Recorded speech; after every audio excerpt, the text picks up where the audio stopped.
আসসালামু আলাইকুম বন্ধুরা, রাকিব কমেন্টের পক্ষে সকলকে জানাই স্বাগতম।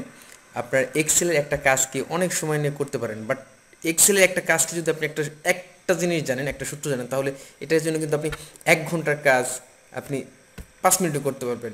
আবার 10 মিনিটের কাজ আপনি কিন্তু 2 সেকেন্ডে করতে পারেন। তো তেমনই একটা ট্রিক্স, চলুন কথা না বাড়িয়ে শুরু করি।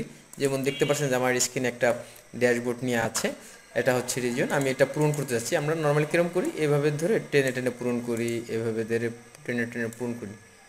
না, এটা করার দরকার নাই। এটা যদি বিশাল বড় একটা ড্যাশবোর্ড হয় তাহলে তো আপনার অনেক সময় লাগবে। আপনি এত সময় কই পাবেন? আপনি একটা প্রতিষ্ঠানে চাকরি করেন, দিন ভরে গাধার মতো কেটে যাবেন। এটা জাস্ট আপনি সূত্র মনে রাখেন, আপনার কাজ আরও দ্রুত হবে। আমি একটু পিছনে যাচ্ছি।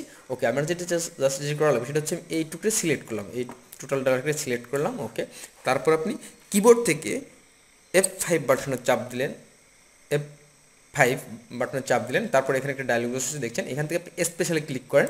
ওকে, দেখেন এইখান থেকে যে আপনি অনেকগুলো মেনু পাচ্ছেন, সেখান থেকে আপনি ব্ল্যাঙ্কে ক্লিক করবেন। ওকে, ব্ল্যাঙ্কে ক্লিক করার পর ওকে ক্লিক করেন। ওকে, ঠিক আছে। আমার এইখানে জাস্ট আমি এখন যেটা সিলেক্ট করলাম,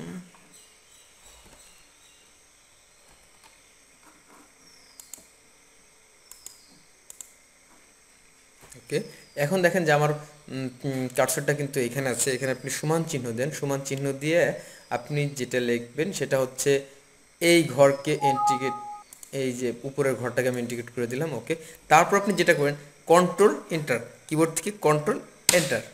আরে মাই গড, কি কাজ দেখছেন! এবং এই ডাটা যদি বিশাল বড় হতো, 1 লাখের একটা ডাটা হতো, তাহলে কিন্তু আপনার অনেক সময় লেগে যেত। তো জাস্ট আপনি এই ট্রিক্সগুলো জেনে রাখুন, আপনার কাজকে আরও গতিশীল করে তুলুন। রাকিব কমেন্টের পাশে থাকার জন্য সকলকে ধন্যবাদ। আমার ভিডিওটি যদি ভালো লাগে তাহলে অবশ্যই লাইক, কমেন্ট, সাবস্ক্রাইব করে পাশে থাকবেন। আল্লাহ হাফেজ।